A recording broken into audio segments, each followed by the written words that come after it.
Olá a todos que estão aqui para ouvir essa breve apresentação sobre o trabalho que eu pude realizar com o auxílio do professor Isaac Reis, que foi meu orientador, e do grupo GEPRAGE, Pesquisa em Retórica, Argumentação e Juridicidades da Faculdade de Direito da Universidade de Brasília. É um prazer poder apresentar aqui mais uma vez.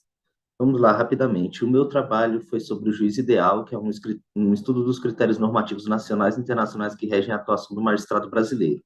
De onde surge a ideia desse trabalho? A ideia desse trabalho surge da percepção do jurista e juiz francês Antoine Garapon, que ele fala que o juiz na modernidade tem certos desafios que surgem de questões quantitativas e qualitativas.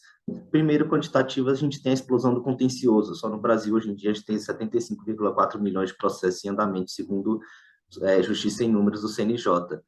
E desafio qualitativo e quantitativo, o qualitativo se coloca porque a sociedade está cada vez mais complexa e com a complexidade da sociedade vão surgindo novas demandas que o direito positivo nem sempre é capaz de atender. Portanto, o juiz, dentro desse cenário, está muito mais desafiado do que ele sempre foi.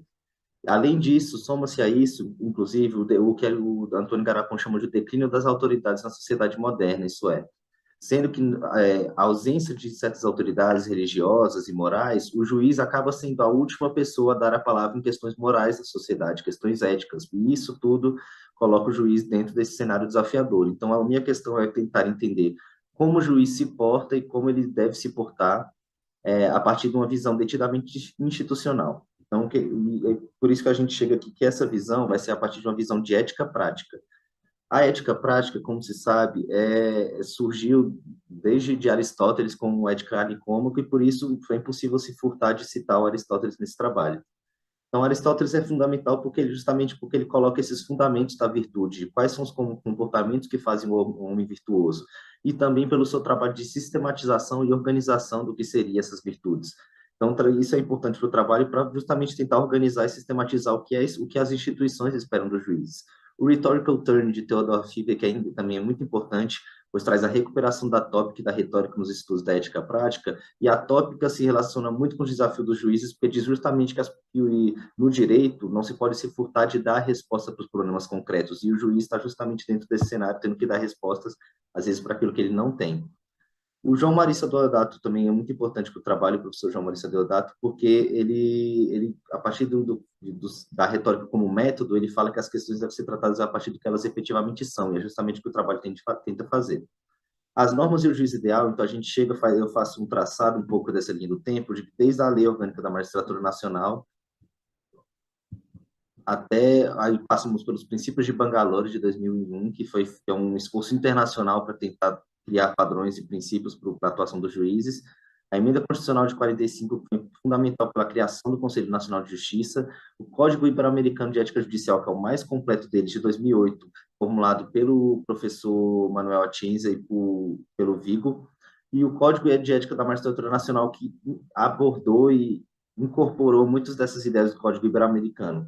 Então, agora a gente chega nesse esforço de categorização. Eu fui capaz de identificar que essas normas têm dois tipos principais, porque eu criei esses critérios justamente nesse esforço de sistematização.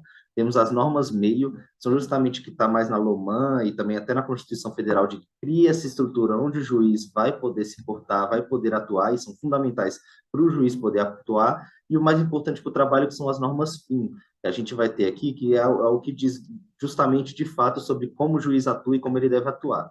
Eu fiz uma tabela aqui que a gente pode ver que a gente pode dividir essas normas fins em três tipos. O juiz e o ato de julgar, portanto, o juiz, como ele deve atuar em respeito ao que está em debate ali, ao exercício da jurisdição, o juiz enquanto indivíduo, então ele enquanto como ele se trata, como ele é, então o juiz deve ter conhecimento e capacitação, deve ser íntegro e digno, e o juiz com terceiros, o juiz que deve buscar justiça, equidade, cortesia e segredo profissional. Então, depois disso, eu fiz o esforço de trazer outros atos normativos que evidenciam também que se encaixam nesses critérios, por exemplo, o ato normativo, a resolução número 64, que fala sobre o aperfeiçoamento profissional, tem muito interessante que é o número 71 de 2018, que fala sobre o uso das redes sociais e a liberdade de expressão dos juízes. A partir daí, a gente pode concluir, então, que as normas meios são a condição dos juízes atuarem, as normas fins, que é o que de fato se espera dos juízes, pode ser dividida nesses três tipos: dever de cuidado com o exercício da jurisdição, dever de cuidado consigo e as questões relativas à capacitação e o cuidado com terceiros. O juiz, então, está dentro de um cenário complexo. A gente pergunta se esse juiz esperado pelas normas é possível, é plausível, é palpável? Essa é a principal dúvida que fica ao final do trabalho.